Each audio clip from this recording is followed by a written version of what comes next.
우리를 향하신 하나님의 뜻이 있습니다. 우리가 자주 하나님의 뜻이 뭔지를 모르겠어, 나를 향하신 하나님의 뜻을 뭔지를 모르겠어 하시는데 성경에 분명히 나와 있습니다. 우리 함께 데살로니가 전서 5장 16절 18절 함께 봉독합니다. 시작. 항상 기뻐하라, 쉬지 말고 기도하라, 범사에 감사하라, 이것이 그리스도 예수 안에서 너희를 향하신 하나님의 뜻이니라. 뭐라고요? 항상 기뻐하고 쉬지 말고 기도하고 범사에 감사하라. 그래서 기뻐하고 감사하고 기도하는 삶인데요. 또 우리가 이렇게 생각합니다. 뭐 기뻐할 것이 있어야 기뻐하고 감사할 것이 있어야 감사하지, 이렇게 말들을 하기를 합니다. 근데 사실은 이게 우리의 시각의 차이입니다. 관점의 차이입니다. 여러분, 오늘 추수감사주일인데 마침 오늘 또 비가 와요. 그래서 교회 좀 갈라 하는데 비가 오네, 이러면 또 불평하게 되는 거죠. 또 오늘 서울 풀코스 마라톤이 또 있어서 어제 제가 뒤늦게 이렇게 좀 알려드렸는데 뭐 풀코스 마라톤을 한다고 하니까 서울 곳곳이 이제 시간대별로 통제돼서 아마 운전해서 오시는 분들은 그걸 피하거나 아니면 그것 때문에 지체돼서 또 어려움을 겪어서 마음이 조급했을 거예요. 그러면 또 우리가 또 불평할 수도 있죠. 하필 오늘 같은 날 마라톤을 하냐. 근데 사실 그분들도 힘들겠죠. 마라톤 날씨가 좋아야지 기록도 좋고 기분이 좋은데 이렇게 비도 오고 추운데 하면. 그래서 우리가 또 그런 거죠. 또 교회 왔는데 오늘 또 모니터 스크린이 또 안 나와요. 뒤에는 나오는데 앞에가 안 나와요. 그래서 설교자나 또 찬양팀은 스크린을 볼 수가 없어요. 그러니까 또 이거 오늘따라 또 기계가 또 이러냐. 근데 사실은 여러분, 다 우리와 직접적인 것, 우리 때문은 아니에요. 비가 오는 건 하나님의 영역에. 그리고 마라톤 하는 거는 이건 또 뭐 어떤 국가적이거나 아니면 지자체나 어떤 방송사의 영역이지 우리가 날짜를 바꿀 수 있는 것도 아니에요.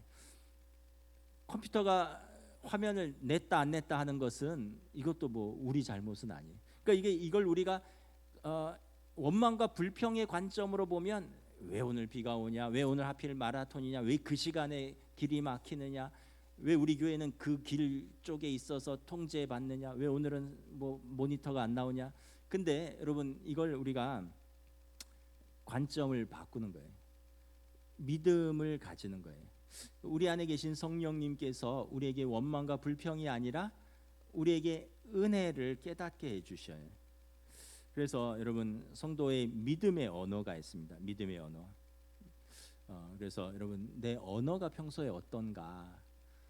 감사와 찬송과 그런 믿음의 언어인가? 아니면 그냥 보이는 대로 본능대로 내 감정대로 원망과 불평이 표현되는 언어인가?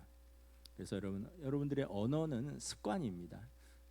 좋은 습관이 내 인생을 풍성하게 가꾸어 가고요, 나쁜 습관은 내 인생을 점점 더 이렇게 피폐하게 만들어 합니다. 언어가 여러분 아주 어려운 것 같지만 그게 좋은 습관을 만드는 가장 기본입니다. 자, 성도는 그러면 믿음의 언어로 어떻게 말을 해야 됩니까? 에베소서 5장 4절 우리 함께 봉독합니다. 시작. 누추함과 어리석은 말이나 희롱의 말이 마땅하지 아니하니 오히려 감사하는 말을 하라. 그래서 여러분, 누추한 말, 어리석은 말, 희롱의 말, 불평의 말, 원망의 말, 이거는 성도에게 마땅치 않다는 거예요. 감사가 없기 때문에 내 속에 감사와 선한 것이 쌓여 있으면 감사와 기쁨을 표현하는데, 내 속이 헛헛하고 내 속이 피폐해지면 그 피폐한 것들이 그냥 언어로 나오는 거예요. 나 이거 안 해, 나 이거 싫어, 나 저거 누구 때문에 못 하겠어, 누구 때문에 못 살겠어. 그 속이 이렇게 좀 풍성하게 채워져 있지 못한 거죠. 그래서 믿음의 언어를 하라는 거예요. 성도에게 마땅한 은혜의 언어를 하라는 것입니다. 자, 그러면 여러분, 하나님께서 우리에게 은혜로 주신 것들이 뭐가 있을까 한번 생각해 봐야 됩니다. 생각해 본다는 것은 찬송가에 한번 세워보라, 받은 복을 세워보아라. 생각을 해야지 세워볼 수 있고요, 그래야지 우리가 표현하고 감사할 수 있습니다. 여러분, 우리에게 은혜를 주신 것들이 얼마나 많이 있는가. 그리고 이것을 어떻게 깨닫는가? 오늘 본문 고린도전서 2장 12절 우리 함께 읽도록 하겠습니다. 시작. 우리가 세상의 영을 받지 아니하고 오직 하나님으로부터 온 영을 받았으니 이는 우리로 하여금 하나님께서 우리에게 은혜로 주신 것들을 알게 하려 하심이라. 하나님께서 우리에게 은혜로 주신 것들이 많이 있는데 이게 하나님의 영을 받지 못하면 그냥 세상의 영으로만 채워져 있다면 알지 못한다는 거예요. 여러분, 우리가 하나님의 음성을 듣지 않으면 세상의 음성을 듣게 되고요, 우리가 하나님의 영의 인도함을 받지 않으면 세상의 영의 인도함을 받는 것이에요. 그래서 하나님의 영을 인도함을 받을 때 하나님께서 우리에게 은혜로 주신 것들이 무엇인지 깨닫게 된다는 것입니다. 그래서 여러분, 하나님께서 우리는 성령을 받았잖아요. 하나님의 영 우리 안에 계시고, 그래서 우리가 성령 충만하기를 소원하는데, 그럼 우리에게 은혜로 주신 것들이 무엇일까 한번 세어보면, 첫째는 나의 삶의 모든 것입니다. 나의 존재, 나의 건강, 나의 달란트라고 하는 나의 재능, 은사, 그리고 내게 주어진 일, 직업, 또 내가 태어난 나라와 민족, 사실 이 모든 것은 다 하나님께서 내게 은혜로 주신 것입니다. 여러분, 심지어 어떤 땅에 태어났느냐, 어떤 시대에 태어났느냐도 은혜예요. 내가 결정할 수 있는 것이 아니거든요. 그런데 여러분, 우리가 21세기에 대한민국에 태어나서 살고 있는 것은 얼마나 큰 은혜인지 모릅니다. 우리 잘 알다시피 지금 러시아랑 우크라이나 전쟁하고 있죠. 또 이스라엘과 팔레스틴 하마스 쪽에서 전쟁하고 있죠. 여러분, 뭐 한 달 사이에 거의 8,000명 가까이 죽었대요. 양쪽에서. 러시아 우크라이나는 2년이 넘는 이제 가까운 전쟁 속에서 얼마나 더 많이 죽었겠습니까? 지금도 여러분, 생과 사를 넘나드는 사람들이 너무나 많다는 거예요. 사실 남의 일이 아니죠. 우리도 비슷한 역사를 가졌습니다. 1945년 이전에 태어나신 우리 할아버지 할머니들은 일제 시대에 태어나서 식민지 압제를 겪었습니다. 1945년 그 무렵부터 태어나신 분들은, 우리 부모님 세대는 전쟁을 겪었습니다. 1950년 요 무렵에. 여러분, 저나 여러분이나 만약에 조선 시대에 태어났다면, 양반으로 태어나신 분은 그나마 다행인데, 우리가 상놈으로 태어나거나 노비로 태어났다면 얼마나 우리가 고통스럽겠습니까? 그런 측면에서 보면 우리가 선택한 것은 아닌데, 우리 오늘 이 시대에 우리가 대한민국에 태어났다는 것 그 자체로 얼마나 감사할 것이 많은지 모릅니다. 그래서 우리가 뭐 헬조선이라는 등 뭐 이런 표현들은 굉장히 조심해서 써야 돼. 우리가 사실은 누리는 것들은 굉장히 은혜요 감사의 조건이 많다는 거예요. 결국은 이제 내가 이걸 깨닫고 고백하느냐의 관점의 차이라는 것입니다. 제가 한두 주 전에 어떤 그 강의를 하나 들었습니다. 한양대학교 교육공학과의 유영만 교수라는 이분이 이제 어떤 방송에 나와서 이제 진행자랑 이런저런 이야기를 하는 걸 들었어요. 참 은혜를 많이 받았습니다. 뭐 예수 믿는지 안 믿는지는 잘 모르겠는데, 이분이 지론이 뭐냐면 때문에라고 말하지 마시고 덕분에라고 말하십시오, 이런 내용이에요. 아버지가 너무 어렸을 때 돌아가셔서 아버지 얼굴도 기억이 안 난대요. 아버지가 너무 일찍 가신 덕분에 아버지의 소중함을 알게 됐대요. 좋은 아버지가 되고자 하는 마음이 들었다는 거예요. 어머니가 고2 때 돌아가시고 고아가 되었습니다.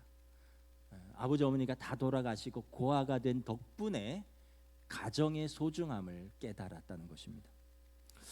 초등학교를 졸업했는데 홀어머니가 아들한테 그랬다는 거예요. 우리 너무 가난하니까 중학교는 왜 가냐, 농사나 짓자. 그래서 어머니도 와서 농사 짓느라고 중학교를 진학을 못했습니다. 1년 동안. 친구들이 다 교복을 입고, 그분 나이가 65년생입니다. 중학교에서 다 중학교로 교복 입고 다니는데 자기 혼자 농촌에서 일하면서 교복 입고 다니는 친구들 보면서 이런 마음이 들었대요. 학교를 제때 진학하지 못한 덕분에 학교를 가고 싶은 마음, 공부를 하고 싶은 갈망이 생겼다는 거예요. 중학교는 어찌어찌 졸업했는데 너무 가난해서 고등학교를 갈 형편이 안 됐습니다. 그런데 그때 그 시골에 어떤 분이 소개를 해줬어요. 야, 어떤 고등학교 가면 먹여주고 재워주고 공부시켜주고 취직도 시켜준다더라. 한국전력공사에서 설립한 수도기계공고인데 거기를 입학을 하면 먹여주고 재워주고 기숙사 생활에서 학비도 무료고 그리고 나중에 취직도 시켜주고 그리고 거기서 7년 동안 일하면 군대도 면제더라. 그러니까 이분이 뭐 돈도 없고 고한데 어떻게 하겠? 그러니까 들어가서 수도기계공고를 졸업하고 이제 평택에 있는 화력발전소의 용접공으로 취직을 하게 되었습니다. 너무 가난한 덕분에 자기는 공부도 공짜로 했고 취직도 남들보다 일찍 할 수 있었다 이렇게 고백을 하는 거예요. 평택에서 직장을 생활을 하다가 우연히 한 권의 책을 읽게 됩니다. 다시 태어나도 이 길을이란 책인데 자기같이 가난한 공고생이 공부해서 고시를 봤는데 사법고시 합격한 수기였습니다. 그래서 이분이 또 다른 세계가 있구나. 그래서 나 같은 사람도 공부해서 한번 새로운 도전을 해봐야지 이러면서 고시 공부를 하러 대학에 가게 됩니다. 그래서 평택에서 화력발전소 일하다가 그 책을 읽은 덕분에 대학에 가고 싶은 열망이 생겼다는 거예요. 공부는 꽤 했는데 한양대학교에 지원을 했습니다. 법대를 갈 실력은 안 되고 대학은 가고 싶은데 한양대학교에 그때 눈치를 보니까 신설학과가 교육공학과가 생겼는데 대학은 가고 싶고 법대 갈 실력은 안 되고 그래 아무데나 가서 공부하면 되지 고시 공부하면 되지 하고 신설학과인 교육공학과에 지원을 했는데 미달로 합격했습니다. 그래서 운 좋게 신설학과에 미달인 덕분에 한양대학교에 입학을 했습니다. 대학에 들어가서 고시 공부를 해보니까 너무 지루하고 힘든 거예요. 재미가 없어요. 근데 이 재미없고 지루한 공부를 계속 해야 되느냐 고민하던 중에 과감하게 고시 공부를 포기하게 됩니다. 고시 공부를 포기한 덕분에 학과 공부에 전념하게 됐습니다. 학과 공부를 열심히 하니까 교수님들이 신설학과인데 1회 입학생인데 공부를 열심히 하니까 예뻐해 주시고 장학금 주시고 유학도 추천해 주시고 플로리다 주립대학교에서 박사학위를 받고 모교인 한양대학교 교육공학과 교수로 부임하게 되었습니다. 대학에서 좋은 선생님들을 만난 덕분에 공부도 하고 교수도 되고 이분의 지론은 뭐냐면 때문에가 아니라 덕분에라는 거예요. 우리는 그러잖아요. 아버지 일찍 돌아가셨기 때문에 내가 공부 못했다고. 엄마가 농사 지으라고 하는 것 때문에 내가 학교 제때 못 갔다고.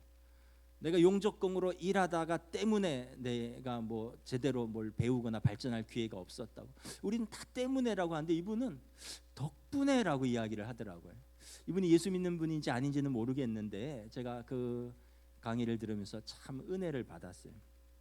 자기 인생을 돌아보면 그분은 수많은 결핍과 한계 상황 그리고 시련과 역경을 맞이하면서 두려운 순간들이 많이 있었지만 그것 못지않게 수많은 운이 따랐고 좋은 분들을 만나서 도움을 받았다. 그래서 때문이 아니라 덕분입니다. 이렇게 고백을 하더라고요. 제가 그 강의를 들으면서 큰 은혜를 받았습니다. 나는 지금까지 때문에 이러면서 얼마나 많은 불평과 원망을 하고 살았던가. 목사지만 때문에라면서 핑계대고 또 불평과 원망을 많이 했다는 거죠. 나는 지금도 부모님이 살아계시고 학창 시절에 가난해서 공부를 제때 못한 적이 없고 밥을 굶은 적이 없고 옷이 없어서 헐벗지 않았고 누울 곳이 없어서 집을 전전한 적이 없었습니다. 근데 이 모든 것을 덕분에라고 고백하지 못하고 은혜로 알고 살지는 못했다라는 것이 얼마나 또 죄송했는지 몰라요. 내게 주신 사랑하는 가족들, 여러분들 다 가족들 있잖아요. 부모님, 아내, 자녀들 주심을 감사했는가? 근데 우리는 그분들 때문에라고 하면서 그분들 때문에 내가 상처받았다고 하면서 우리가 감사하지 못하고 원망과 불평하진 않았는가? 저도 돌아보면 참 교만했구나 하는 회개를 하게 됩니다. 한참 사춘기 때는 부모님이 참 섭섭했어요. 부모님이 엄격해서 참 많이 섭섭하고 부모님이 못마땅했습니다. 근데 제가 결혼해서 가장이 되어 보니까 내가 부모님 시대에 살았다면 그 가난하고 거친 시대에 아버지 어머니처럼 책임감 있게 성실하게 가족들을 돌보면서 믿음을 지키면서 살 수 있었겠는가. 그러고 보니까 참 감사하다. 아내와 결혼할 때도 아내를 사랑했지만 제 속으로 생각합니다. 내가 더 괜찮은 사람이다. 약간 내가 미친다. 이런 마음으로 결혼을 했어요. 그러다 보니까 늘 좀 가르치려고 했고 내 기준에 안 맞음이니까 그러다 보니까 이제 좀 갈등이 많았습니다. 주중에 관리위원장이신 우리 정창용 장로님께서 전기 기사분하고 교회 사택에 그 누전 차단기 오래된 걸 좀 교체하러 오셨어요. 교체를 다 하고 마지막 점검을 하느라고 전기 기사분이 목사님 집에 있는 전자 제품 다 돌려보세요. 세탁기, 냉장고, 에어컨, 건조기 뭐 집에 있는 전기 제품 다 써보세요. 지금 이게 과부하가 일어난지 테스트하려고 합니다. 그래서 이렇게 했는데 꼽았는데 에어컨은 킬 줄 아는데 세탁기랑 건조기를 돌릴 줄을 모르겠어요. 전원을 꼽았는데 돌리세요. 근데 제가 어떻게 돌리는지 모르는데요. 이랬어요. 그랬더니 그분이 목사님도 참 편하게 사셨네요. 이러더라고요. 그래서 정창영 장로님이 세탁기 돌리고 건조기 돌리면서 테스트를 했어요. 올해가 결혼 25주년인데 제가 돌아보면 부족한 남편과 살면서 가족들의 모든 필요를 묵묵히 채워준 아내에게 감사할 뿐이죠. 저는 할 줄 아는 게 아무것도 없어요. 집에서 밥은 할 줄 알아요. 쌀은 씻어서 밥은 할 줄 아는데 그 외에 할 줄 아는 게 아무것도 없어요. 새 아이들을 키우면서 너무 예쁘고 사랑스럽지만 아빠인 제가 미성숙해서 제 기준에 못 미친다고 아이들에게 화를 내고 혼을 많이 냈습니다. 지금 미안하죠. 다 장성해서 아빠 엄마의 좋은 친구가 되었고 지금은 뭐 미안하고 고마울 뿐인 거죠. 교회도 마찬가지입니다. 저는 제가 괜찮은 목사라고 생각했습니다. 또 뭐 설교도 좀 괜찮게 하는 줄 알았습니다. 근데 제 착각이었어요. 제가 많이 교만했었고 하나님의 긍휼과 은혜가 있었고 성도들의 은혜와 사랑으로 그나마 이렇게 봐주고 목회하고 있다는 것을 또 새삼 깨닫습니다. 교회를 사랑하고 부족한 담임 목사를 이해하고 존중해 주시는 좋은 장로님들과 만나서 함께 동역하는 것이 감사하죠. 요즘 4년 만에 대신방인데 우리 권사님들이 또 얼마나 또 저를 사랑해 주시고 아껴 주시는지 몸둘 바를 모르겠어요. 저는 목사니까 마땅히 신방해서 그 가정을 위해서 말씀을 전하고 기도를 하는데 말씀을 간절히 받고 기도를 기쁨으로 받고 그리고 맛있는 식사를 대접해 주시고 빵과 커피도 사 주시고 운전하면서 졸지 말라고 바카스도 챙겨 주시고 정말 어머니처럼 사랑해 주시니까 저는 그냥 제 할 일을 하는 건데 몸둘 바를 모르겠습니다. 우리 교회가 작은 교회지만 젊은 부부들이 있고 그 가정에 어린 아이들이 교회에서 함께 자라고 같이 예배하면서 오늘처럼 주고받고 또 질문도 하고 답도 하고 청년들과 함께 예배하고 있음이 감사드립니다. 이들이 있어서 교회의 미래가 있고 교회가 영적 공동체라는 영적 가족이라는 귀한 공동체라는 것을 다시 한번 깨닫습니다. 우리 교회에 착하고 충성된 좋은 교역자들이 있음에 감사드립니다. 한 분 한 분 자질이 훌륭하고 어떻게 보면 저나 저희 교회가 모시기 어려운 훌륭한 분들인데 저를 도와서 또 이렇게 성실하고 충성스럽게 동역하니 또한 이 또한 은혜요 감사가 아닐 수 없습니다. 여러분 하나님께서 우리에게 은혜로 주신 것들을 하나하나 생각해 보면 세어보면 돌아보면 은혜고 감사라는 것입니다. 무엇보다 우리에게 믿음 주심을 감사합니다. 믿음은 거저 생기는 것이 아니에요. 믿음도 여러분 듣는다고 거저 생기는 것이 아니에요. 믿음도 하나님의 선물이고 은사입니다. 여러분 주변에서 많이 보셨잖아요. 그렇게 전했는데도 전혀 믿지 않는 분들이 있어요. 믿을 것 같은데도 못 믿습니다. 근데 우리는 믿음이 생겼어요. 겨자씨만한 믿음이 자라면서 나무가 되고 그 큰 나무에 그 자녀들이 깃들이는 믿음이 생겼습니다. 얼마나 감사합니까? 여러분 고린도전서 12장 3절 함께 봉독합니다. 그러므로 내가 너희에게 알리노니 하나님이 영으로 말하는 자는 누구든지 예수를 저주할 자라 하지 아니하고 또 성령으로 아니하고는 누구든지 예수를 주시라 할 수 없느니라. 내가 믿는 것 같지만 내 안에 계신 성령님께서 말씀을 깨닫게 하시고 우리 마음을 감동시켜 주시고 그리고 우리 입술로 예수를 주라 고백하여서 우리를 생명과 진리 가운데로 인도하셔서 지금 이 자리에서 예배드리는 것입니다. 그리고 여러분, 믿음이 있는 사람이 하나님의 사랑이 얼마나 큰지를 깨닫는 거예요. 자격 없는 죄인을 하나님이 사랑해서 우리 죄를 용서하신 것, 이 하나님이 얼마나 큰 대가를 치르셨는지를 깨달을 때 감사하게 됩니다. 로마서 5장 8절 함께 봉독합니다. 시작. 우리가 아직 죄인 되었을 때 그리스도께서 우리를 위하여 죽으심으로 하나님께서 우리에 대한 자기의 사랑을 확증하셨느니라. 우리가 죄인인데 하나님이 우리를 포기할 수 없어서 하나님이 우리를 위해서 대가를 치르신 거예요. 하나님이 우리를 위해서 합의를 봐주신 거예요. 그리고 우리를 그 죄에서 자유케 하시고, 여러분, 죄에 묶이면 자유함이 없어져요. 죄에 묶이면 아무것도 할 수 없습니다. 생각과 마음과 시간과 삶이 다 묶여버리는 거예요. 근데 하나님께서 우리를 죄에서 자유케 해주셨습니다. 이것은 거저 얻은 것이 아니라 예수님이 대가를 치르셨는데 합의를 봐주신 거예요. 여러분, 누구 때리면 어떻게 됩니까? 감옥에 가겠죠. 경찰에 불려가고. 근데 이거 안 가려면 어떻게? 때린 사람하고 합의를 봐야 돼요. 난 한 대 때렸는데 여러분 1,000,000원 달라 할 수도 있어요. 예수님이 저와 여러분들이 뭐 죄가 한두 가지겠습니까? 우리 죄가 얼마나 큰지 주홍같이 붉고요, 진홍같이 붉습니다. 먹보다도 더 검은 우리 죄를 예수님이 보혈의 피로 합의를 봐주셨습니다. 대가를 치르시고 생명으로 대가를 치르시고 우리를 죄를 용서하시고 우리를 자유케 하셨습니다. 이게 여러분 하나님의 은혜입니다. 그럴 뿐만 아니라 우리를, 죄인인 우리를 자녀 삼아 주셨습니다. 요한복음 1장 12절 봉독하겠습니다. 시작. 영접하는 자 곧 그 이름을 믿는 자들에게는 하나님의 자녀가 되는 권세를 주셨습니다. 죄인인데 불쌍해서 내가 용서해 주신다 끝이 아니라 넌 내 자녀야. 자녀이기 때문에 내가 마땅히 사랑하는 거야. 자녀이니까 내가 마땅히 대가를 지불하는 거야. 나 이것 때문에 아깝지 않아. 나 이것 때문에 희생했다고 생각하지 않아. 나 이것 때문에 손해봤다고 생각하지 않아. 왜냐하면 내 사랑하는 자녀이니까. 하나님이 우리를 자녀로 영접해 주셨습니다. 종이 아니라, 무서워하고 두려워하는 종이 아니라 사랑하는 아들, 딸로 받아주셨습니다. 그리고 자녀에게 주시는 마땅한 특권이 있어요. 로마서 8장 17절 함께 봉독하겠습니다. 자녀이면 또한 상속자 곧 하나님의 상속자요 그리스도와 함께 하신 상속자니. 자녀의 특권은 아버지께 다 내 거예요.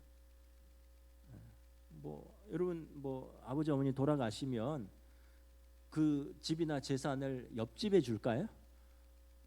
그럴 수도 있겠지만도 근데 어떻게 아들 딸에게 주겠죠. 여러분, 하나님 나라는 누구의 것이라고요?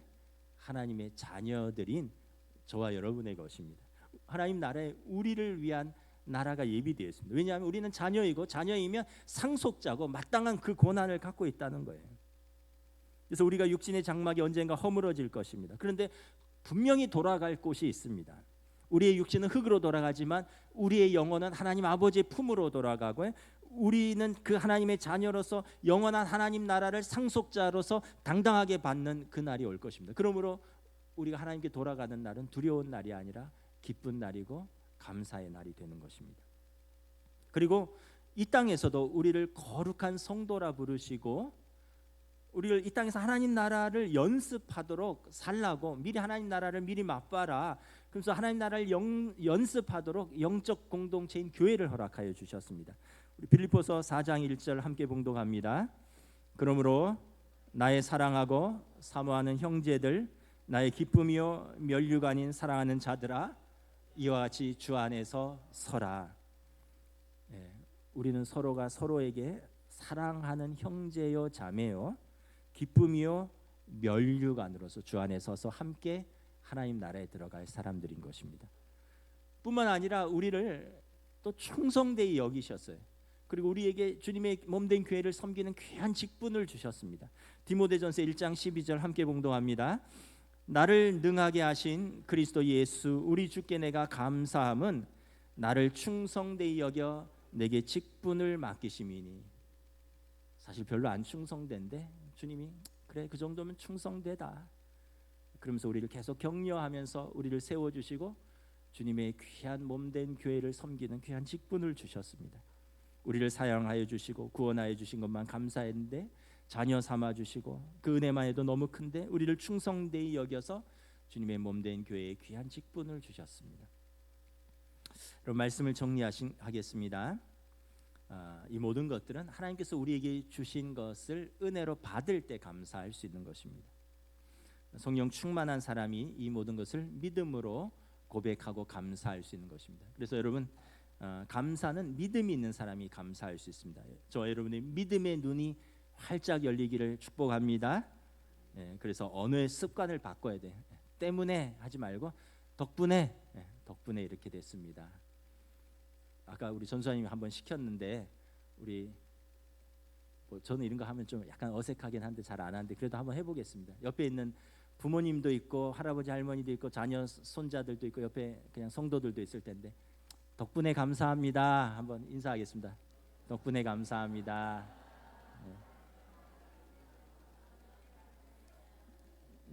그래서 여러분 감사를 표현해야 됩니다. 부모님께 감사를 표현하고요. 같이 사는 식구들에게 또 사랑스러운 자녀들에게 감사를 표현하시고 또 우리 성도들끼리도 감사를 표현하시고 무엇보다 하나님 앞에 우리가 감사를 표현할 때 우리에게 넘치는 감사로 더 채워주실 것을 믿습니다. 여러분 표현되지 않는 사랑은 사랑이 아니듯이 표현되지 않는 감사는 감사가 아닙니다. 저와 여러분들의 삶에 풍성한 감사가 넘칠 수 있기를 우리 주님의 이름으로 다시 한번 축복합니다. 찬양하시겠습니다.